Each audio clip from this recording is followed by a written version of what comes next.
high tunnels versus no tunnel. Mm-hmm. And it increased their yields by a ton. You were able to harvest sooner. You went longer with your harvest. Mm-hmm. And and I see it a lot even in California, where it's like possibly could freeze or whatever. And there's high tunnels and low tunnels. So basically you're making a little hoop house just around your crop.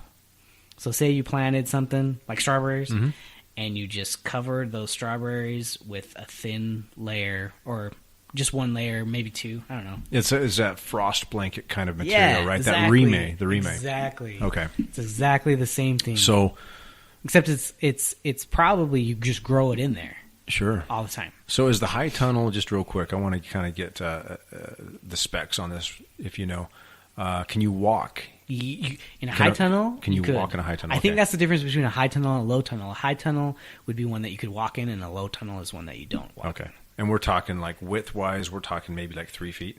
It could be, I think it's just any kind of... Okay. Like I saw, they showed pictures on the study, and it looked like a cold frame. Oh, brilliant. Okay. It looked like a cold frame that they had covered that much square footage. Yeah. That they were growing snapdragons in. Oh, that's so cool. funny you brought so that up, cool. That's what they were using. Okay. And then they showed some low tunnel ones that were just like barely above the ground, that were just covering that crop just a little bit. So depends on your crop. I do have a question, a couple of questions. So obviously with the greenhouse structure, you're going to have to hire a construction company, right? Totally. It's going to be super expensive. I mean, you have those little greenhouse kits, but those aren't technically...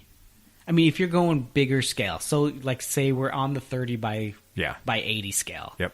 Yes, construction company. Okay. Because it's huge.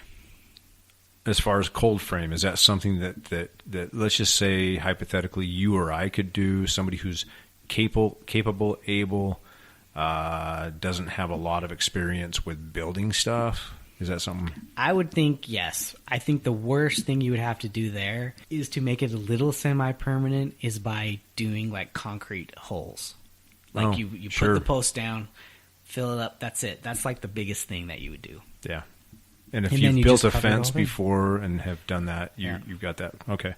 And then the high tunnel factor. I don't even think they have that. Like I think the biggest problem that they had was like wind blowing them over. Okay. Because like they were trying to figure out how to get these crops encompassed in this high tunnel and have it sturdy enough. Like we're talking like bending PVC pipe and putting it in the ground. Yeah. You know, that's like the structure. You know, I see the high tunnel idea, concept as the future. And I say that because I think there's going to be a huge push in the future to grow your own. I mean, a lot of people have gardens, right? But to push the envelope of their garden to supply and offset the food and fruit and veggies that you can grow, mm-hmm. not just from a cost standpoint, but from an availability standpoint, I think that high tunnel thing is going to be huge. I think it's going to, and the cost of the high tunnel and the ease of installation and tear down and reset up, I think that's brilliant. Yeah. Nice. So, like, then there's even, like, the little guys that are, like, a planter box, like you would use for a cold frame, or a cold crop, that just is like a little door on a box, you know, and it's glass. It looks like a little window. Oh, yeah. And you lift it up and you have your little stuff in there. You don't actually get in. That's technically, I'm not even sure what that would be. But it's under glass. Cold frame. Cold box. Cold box. Yeah. Cold box. We just made a term. Cold box. Cold box. So that's don't another hot thing. box it. Cold box it. Cold box it. Yeah, cold box it. Well, what you got in your cold box? I got some snapdragons. Check out this kale. Look at the pansies. Yes. So, and that's something that you could also build as well. Yeah, that kind of seems like a thread that I could see a lot. I mean, there are challenges in growing stuff in a greenhouse in a residential environment. Mm-hmm.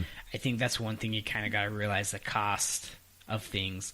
So, like, say if I wanted, like, I just got a little cold frame, little tent greenhouse thing from my sister. Yeah. And I'm like, what can I use this for? And I think right now all I would use it for is growing those cold winter crops. I I wouldn't. I want to develop a way to be able to use it for growing my annuals, because I don't want to buy annuals anymore. Right. So little packets of seed. You know, your $8.99 packet of seed. Sprinkle that out. Start it earlier because you do have that house. Yeah.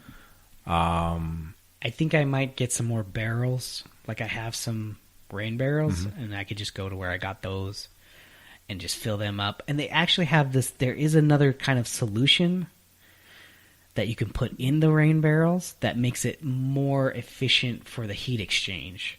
So it holds, it heats up quicker or higher and holds that heat longer than just water. Okay. Almost like a antifreeze, maybe? I don't know what it is. And it almost makes the water almost gel. Like, I think it's gel. It kind of turns it into this, like, semi-solid, does the heat exchange better. I don't know. Cool. It's a whole new world for me. So I'm going to give it a shot. Awesome. I think that's the key, man. You got to try stuff. You got to try new stuff. You got to push yourself. I took greenhouse management, but that was like years ago. Yeah. So we're going to go and see if I can grow some cold stuff this season. Experience it yourself. Yeah. Sweet. We're doing it. Yeah. Doing it, baby. Nice. I might get some perennials. I don't know. We'll see. Yeah.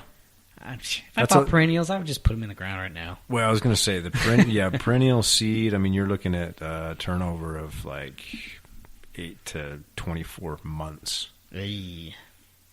That's a long time. It's a long time. Yeah, I think I'm looking at an annual greenhouse growing maybe some veggies. Yeah. That is a toe I have not dipped my... Dude. Wait, that is a pool I have not dipped my toe in. Right. Is the veggie crop. Well, and there's ornamental veggies too. Like you could just dabble with all of the good stuff, that's you know? True. Get your kohlrabi going. Out there. Yeah, get your ornamental cabbage. Yeah. Kale. Yeah. Do that too. Juice that sucker. All right, dude. Well, cool, thank man. you. Yeah, see you later. Yep. Bye. Bye. All right. Well, there we go. There's episode 52. I want to thank Brad for coming and doing this podcast with me. I want to thank the listeners, the podlings out there. Thank you very much.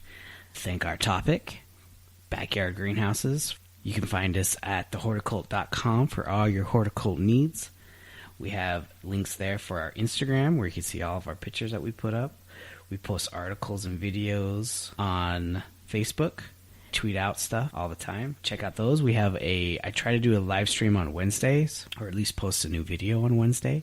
And then I try to put out the blog, and you can find the blog at horticult.com. That's all we got, folks. Thank you so much for listening, and we will see you next time. But remember to plant on, Babylon.